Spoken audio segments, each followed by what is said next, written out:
Mortal Kombat 1 foi o primeiro jogo da franquia há muito tempo que não teve um personagem novo apresentado. Em contrapartida, na segunda cronologia da franquia, tiveram vários personagens novos sendo apresentados em cada um dos jogos, porém quase nenhum deles voltou. Você lembra de algum desses personagens? Meu nome é Dimitri, sejam bem-vindos a mais um vídeo no canal Nerd Mundo.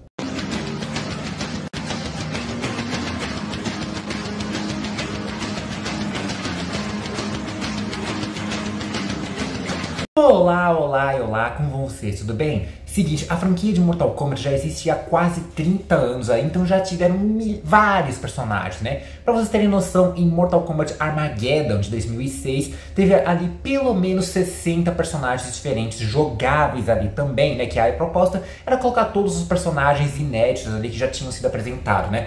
E assim, tem um monte de personagem que muita gente esqueceu ali, de tanta gente que tem, outros que acabaram ficando esquecidos pela própria produtora, sejam porque não teve uma boa recepção do público, ou por razões diversas ali também, né? E assim, na segunda cronologia, que foi apresentada em MK9 de 2011, né? Tivemos vários outros personagens apresentados, entre MK9, MKX e MK11 ali também, porém quase nenhum deles voltou nessa nova reformulação que a gente teve, nesse novo reboot com MK1 de 2023 também, né? Só um desses personagens voltou, tecnicamente dois, mas aí é uma outra história que a gente já vai falar ao longo do vídeo também, né? O que é uma pena, porque tem muitos personagens muito bons que foram apresentados nessa segunda cronologia, que podiam ser bem aproveitados aqui, né? Nem que fosse apenas com o personagem Kenius, né? Embora que existem alguns rumores e teorias de que pode ter sim alguns desses personagens retornando, seja como DLC, ou talvez no MK2, ou talvez até com o personagem Kenio, né? E a gente vai recapitular cada um desses personagens novos que foram apresentados na segunda cronologia, ali do MK9 de 2011, o MKX de 2015 e também o Mortal Kombat 11 de 2019. Mas não, é claro, se você se inscrever no canal e ativar o sininho para receber notificações de novos vídeos, e deixa seu like, gostei, joinha, curtida, chame como vocês bem quiserem. Já fez tudo isso, então? Bora recapitular os personagens apresentados na segunda cronologia de Mortal Kombat. Cyber Sub-Zero. Já falei algumas vezes aqui sobre a iniciação cibernética que ocorreu no universo de Mortal Kombat, que é praticamente o clã dos Lin Kuei, que acabou sendo submetido a tirar a sua consciência humana e serem colocados em corpos robóticos para serem melhor controlados ali por forças superiores. E dentre esses principais seres cibernéticos estão o Sector e o Cyrax, né?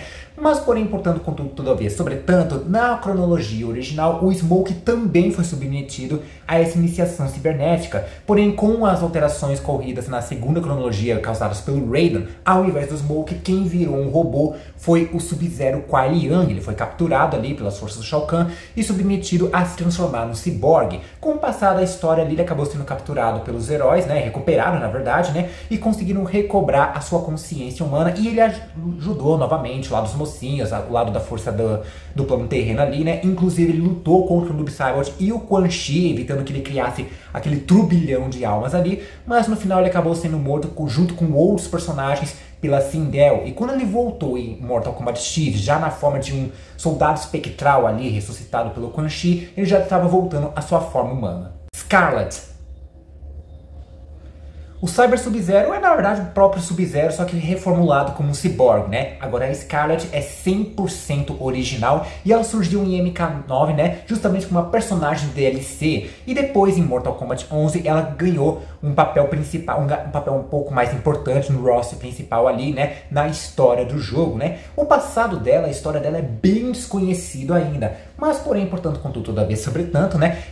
A gente sabe que ela praticamente trabalhava para o Shao Kahn, né? Para a ditadura dele ali na Exoterra, e tem os poderes relacionados à dominação de sangue. Então ela consegue absorver, sugar o sangue, controlar as pessoas ali a partir do sangue que corre em suas veias. Bem parecido com a Marie lá na série de Gen V, né? E é uma personagem que muita gente gosta e queria ver ser melhor trabalhado, principalmente nessa nova cronologia aí, né? Embora que rolam supostos rumores e vazamentos que indicam que a Skarlet pode chegar futuramente numa nova DLC, porém apenas como personagem cameo. Mas e vocês, gostam da Skarlet? Eu gosto, eu acho que é uma personagem bem apelona ali. Cascade.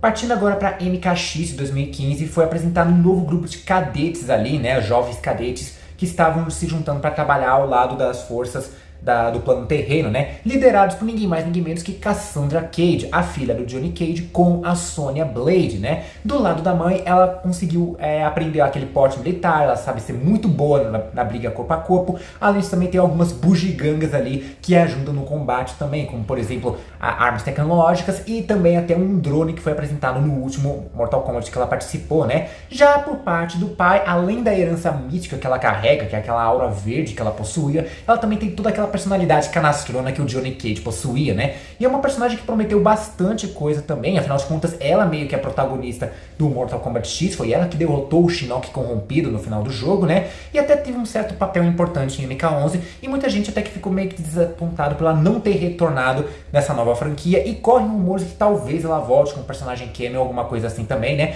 Tem que ver, porque como eu falei, ela é a filha de dois personagens ali, a gente tem o retorno de um deles e a outra não, então vamos ver o que a NetherRealm vai bolar pra ela nessa nova cronologia. Jack Briggs. Outra cadete aí que a gente tem é a Jacqueline Briggs, que é a filha do Jax, que quando chegou se tornou maior de idade ali, ela se alistou para as forças especiais, para seguir os mesmos passos do pai ali, de lutar contra essas forças malignas também, né? E além de ser muito boa na pancadaria, né? Ela sabe dar vários tipos de golpes, ela é muito boa no combate corpo a corpo, ela é um gênio na tecnologia, né? Ela tem vários apetrechos de armas tecnológicas, como granadas, barreiras, sem contar um par de manoplas que ela usa para aumentar a força dos seus socos, bem parecido com os braços metálicos que o pai dela possui, né? E assim, é uma personagem que muita gente curtiu, eu curti também, né, desse quarteto aí, é a minha personagem favorita, inclusive eu gostaria muito que ela pudesse voltar futuramente nesse novo jogo, embora que rolam certas teorias que dizem que ela pode estar nessa nova expansão de Mortal Kombat 1 que vai chegar daqui a pouco, né? Porque nessa nova expansão a gente vai ter o Cyrax, que não é mais o Cyrax, é a Cyrax, vai virar uma mulher aí, né? E assim, é uma mulher, ela tem todo esse aparato com a tecnologia, né? Então muita gente especula aí, teoriza que essa nova Cyrax possa ser a própria Jack Briggs, né? Mas aí é só teoria, a gente tem que ver quando o jogo lançar mesmo. Hong Jin. Esse é um dos personagens que não agradou tanto assim o povo de uma maneira geral também, né? E vamos combinar, acho que é um dos mais fracos, o que é uma pena porque até que tinha uma parte da história que era interessante, como por exemplo o fato de que ele é primo do Kung Lao e do Liu Kang, né? Ele e ficou muito desapontado, principalmente com o Raiden, com a morte dos dois nos eventos de Mortal Kombat 9, né? Só que o Raiden percebeu que ele podia ter, que ele tinha bastante potencial e convenceu ele a fazer parte desse novo grupo de cadetes. Ele foi treinado pelos Shaolins, assim como os primos, então ele é um excelente combatente corpo a corpo, além também de ser um excelente arqueiro, que é um tipo de coisa que faltou, né? Tem arqueiro em tudo quanto é canto, na Marvel, na DC, nos Jogos Vorazes, no Senhor dos Anéis, podia ter um arqueiro também em Mortal Kombat, e Kung Jin meio que cumpriu essa façanha aí também, né? Ele é um ótimo arqueiro, ele dispara várias flechas especiais, inclusive flechas mágicas, e assim, é uma pena que ele podia ser um pouco mais aproveitado também, né? Mas enfim, vamos ver se um dia ele acaba voltando. Takeda Takahashi. Finalizando esse quarteto, né, esse grupinho de cadetes, a gente tem o Takeda, que é filho do Kenshi, né? Só que originalmente, né, a mãe do Takeda acabou sendo morto pelo clã do Dragão Vermelho, e o Kenshi saiu em busca de vingança contra esse clã, né? E ele acabou deixando o menino nos cuidados do Hanzo Hasashi, o ex-Scorpion ali, que aproveitou o garoto para treiná-lo e seguir uma nova linhagem do clã do Shirahyu, que estava sendo refeito ali pelo Grão-Mestre, né? Então ele aprendeu várias técnicas de combate corpo a corpo, ao estilo do Shirahyu, ele aprendeu muito com o próprio Scorpion ali também, né? Principalmente na arte da Kunai, que é aquela corrente que ele lança também. Inclusive, ele ganhou uma mega armadura tecnológica que amplia os seus golpes e também tem alguns apetrechos bem bacanas também. E além, é claro, do fato de ele ter herdado algumas habilidades telepáticas do pai. Então ele consegue conversar telepaticamente com outras pessoas e também ampliar os sentidos, mexer com a cabeça dos outros também, né? E desse quarteto, Takeda é o único que voltou pra essa franquia nova aí do Mortal Kombat. Tudo bem, o único nem tanto, porque a gente teve uma referência a esses 4 personagens no final da história ali, naquela batalha multiversal também, mas é só como referência, são personagens, são variantes ali também, né? A gente nem sabe de onde eles vieram, de qual realidade vieram, então não tem como ter certeza que é canônico aquilo ali. Eles não são canônicos desse novo universo também, pode ser alguma referência dizendo que nunca mais eles vão voltar, porque todos eles morreram ali? Pode ser, mas o Takeda voltou como DLC, então vai saber como, né? E aí que tá a questão, né? Porque, por exemplo, o Ermac e o Quan Chi também são personagens de DLC. Só que eles tiveram um impacto maior na história, eles tiveram participação canônica ali desse novo universo. O Takeda, a única coisa que a gente sabe é que agora, ao invés de filho do Kenshi, ele virou primo dele ali também, né? Mas a gente não sabe o quão canônico é, porque diferente dos outros dois, ele não teve participação na história. A gente tem que ver como é que vai ficar daqui pra frente em relação a esse personagem nesse novo universo que a NetherRealm criou. Total Khan. Esse é um personagem que muita gente curtiu, inclusive esse que vos fala, né? Ele faz parte de uma raça conhecida como Oshtek, né? E o Kotal, em específico, ele chegou a passar um tempo aqui na Exoterra, na época dos grandes da civilização Maia ali também. Inclusive, ele foi representado como uma espécie de divindade, por isso que ele tem essas características muito voltadas para a civilização Maia e outros povos mesoamericanos também, né? Ele foi um general que trabalhou para o Shao Kahn, porém depois da queda do Shao, quem assumiu foi a Mileena, né? A filha dele. Só que o Kotal percebeu que ela não servia, né? Ela era uma péssima administradora ali, uma péssima líder. Então ele aplicou um golpe de estado e se tornou o novo Khan da Exoterra, né? O Kotal Khan, que caso vocês não lembrem, Khan é um título ali dos imperadores que a Exoterra possui, né? E ele, além de ser incrivelmente forte e resistente, ele tem habilidades mágicas como o teleporte e também um ótimo domínio sobre o Sol. Ele pode disparar rajadas de calor, ele fica mais forte em contato com o Sol e também pode se transformar numa espécie de jaguar gigante ali para enfrentar os seus inimigos, né? O Kotal, ele até teve uma menção nesse novo jogo, no MK1 aí também, né? Mas só o nome foi citado, a gente não teve nem participação, nem nada disso. Então, se o nome dele foi citado, possivelmente no futuro teremos o retorno dele. Devorar. Essa é uma personagem bem interessante que muita gente que é fã da franquia ama e muita gente também odeia, né? Por quê? Bom, pra começar, que ela é uma personagem bem casca-grossa. Ela é uma Kaitin, né? Ela tem essa espécie insectoide aí também, né? Ela possui um exoesqueleto que ajuda ela a ser mais resistente. Ela tem patas de inseto que saem das suas costas. Ela consegue voar, dispara veneno e também ácido, além, é claro, de comandar os insetos. Ela controla insetos de outros artrópodes, por exemplo, aranhas também, né? E assim, os artrópodes são uma espécie meio que domina em maior número aí no planeta. Se ela quiser criar um exército só de insetos, só desses bichos, ela domina o mundo se ela quiser, né? E ela também é um personagem bem interessante porque a gente nunca sabe o que esperar dela, né? Porque ela é muito traiçoeira. Ela trabalhava com a Mileena, depois ela apoiou o golpe que o Kotal deu, então acabou ficando do lado dele, só que aí a gente descobre que ela esteve do lado do Quan Chi e do Shinnok o tempo todo, né? Então é completamente traiçoeira e imprevisível. Porém, muita gente também não gosta dela porque ela foi responsável pela morte de 3 personagens muito queridos na cronologia anterior. O primeiro foi o Baraka, né, que foi o último aliado que a Mileena teve ali, e a Devorar o executou num mega fatality que ela fez, né. Depois teve a própria Mileena, né, que ela tentou fazer uma força rebelde contra o Kotal, não deu certo, ela foi capturada e a Devorar a executou com um beijo ali, que colocou um monte de vermes que devoraram a cara da coitada ali. E o último foi o Hanzo Hasashi no final de Mortal Kombat 11, que ela não só deu um golpe, né, deu meio que uma facada com aquela pata de inseto nele, como acabou o envenenando. E o veneno era de ação muito rápida e ele acabou morrendo ali também, né? Então muita gente tem um certo ódio dela por conta da morte desses personagens, né? Mas querendo ou não, é uma personagem bem interessante que ganhou bastante destaque e muita gente quer ver também voltando para essa nova cronologia, nem que seja com uma personagem cameo. Thor.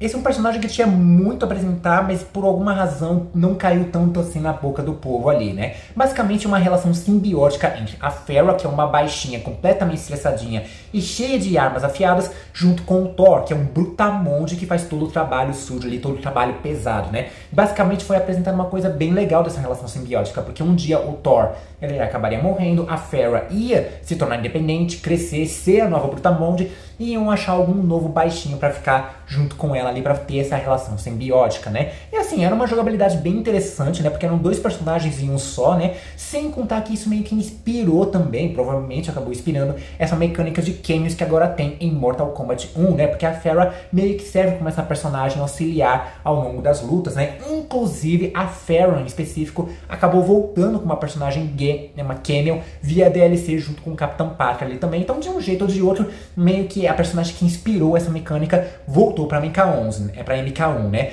Aí só fica sabendo se a gente pode ter alguma chance. Eu acho que não, talvez demore bastante aí, mas eu particularmente gostaria de ver os 2 de volta. Erron Black.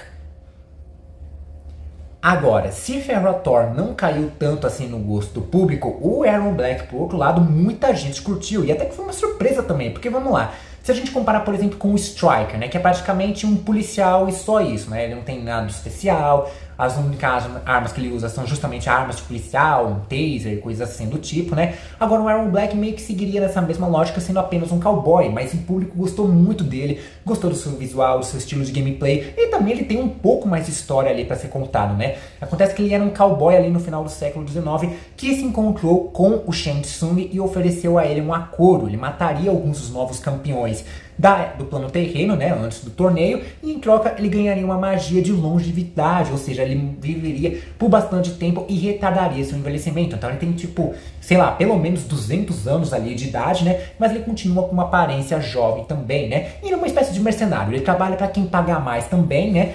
Por exemplo, ele já fez parte do clã do Dragão Negro junto com o Kano, mas a última participação dele, quer dizer, cronologicamente, né, foi servindo lealmente ao Kotal Kahn, né? E ele é um bem estilo cowboy, ele luta corpo a corpo, ele tem vários tipos de armas, como granadas e também pistolas, uma carabina também, um revólver, não sei, eu não entendo nada de arma também. Inclusive, olha que bacana, no MKX ele tinha uma espada feita a partir de um braço de um tacartâneo, que é a espécie do Baraka. É bem interessante isso também, né? E muita gente gostaria de ver o retorno do Erron Black, né? Não apenas como cameo, né? Existem rumores que ele pode voltar como cameo, mas muita gente quer que ele volte para ser um dos personagens principais também. Cyborg.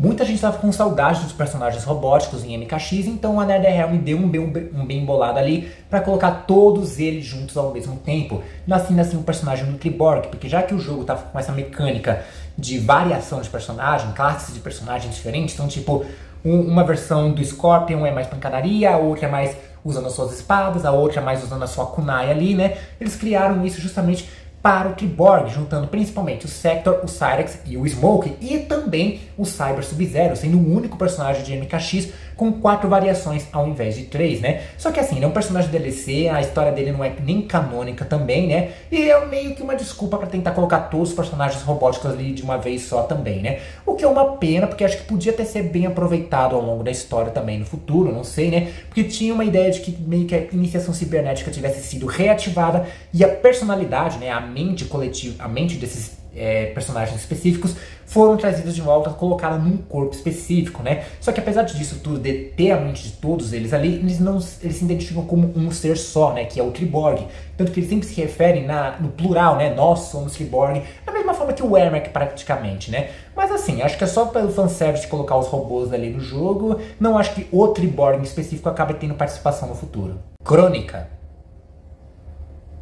Partindo agora para MK11 de 2019, a gente tem a Crônica, que é a antagonista da história ali também, e uma nova vilã, né, que não fica apenas naquele clichê de Shinnok, Shao Kahn e entre outros ali também, né, e é uma das poucas personagens recentes não jogáveis, né, ela aparece na franquia, mas ela não é jogável, e é um bom tempo, se eu não me engano, acho que o último que foi assim foi o Blaze, justamente Mortal Kombat Armageddon, pelo menos eu acho que ele não era jogável, não que eu esteja lembrado agora, né, mas basicamente ela é uma titã, que isso amplia mais o universo Mortal Kombat, porque antes tinha os deuses ancestrais, e aí agora tem os titãs também, bem parecido com a mitologia grega, inclusive, né? E depois de ver que o Raiden estava bagunçando de novo a linha do tempo, ela decidiu reformular a cronologia, reformular aquele universo ali, só que sem o Raiden, e isso desembalou todos os eventos de Mortal Kombat 11, né? Além, é claro, de ter um lance um tanto pessoal, já que o Raiden matou, entre aspas, aqui, justamente o Shinnok, que era filho dela, né? Aí a gente já sabe o resto da história. Ela foi derrotada pelo Liu Kang, que se tornou um novo titã ali, né? E rebobinou, refez todo esse universo Mortal Kombat que a gente está acompanhando agora. Cetrion.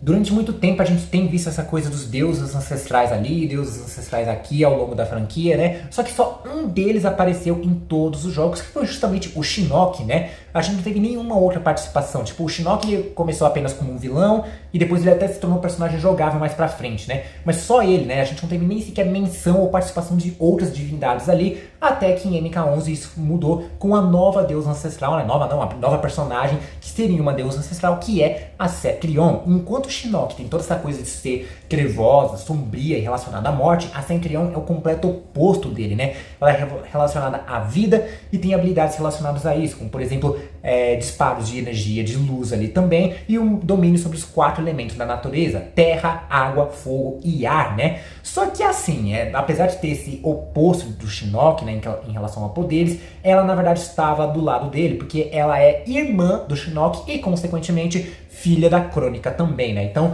a Cetrion ainda assim é uma deusa ancestral que acabou ficando do lado dos vilões. Collector. Falando em ampliar um pouco mais o universo de Mortal Kombat, a gente tem um personagem novo que mostrou uma nova espécie da Exoterra, que são os Nadakianos. Eu não sei direito falar o nome, né? Qualquer coisa vai ter um nome escrito aqui certinho pra vocês, né?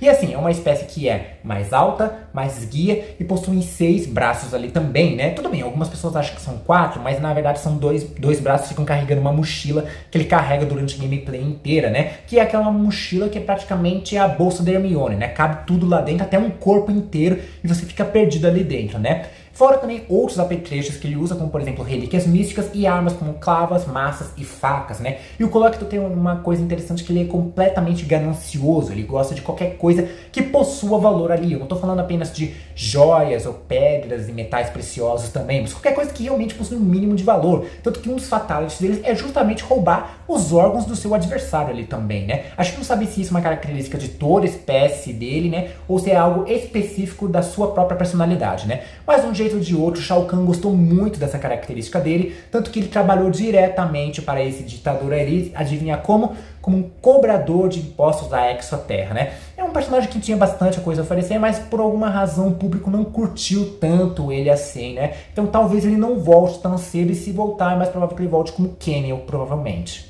Eras.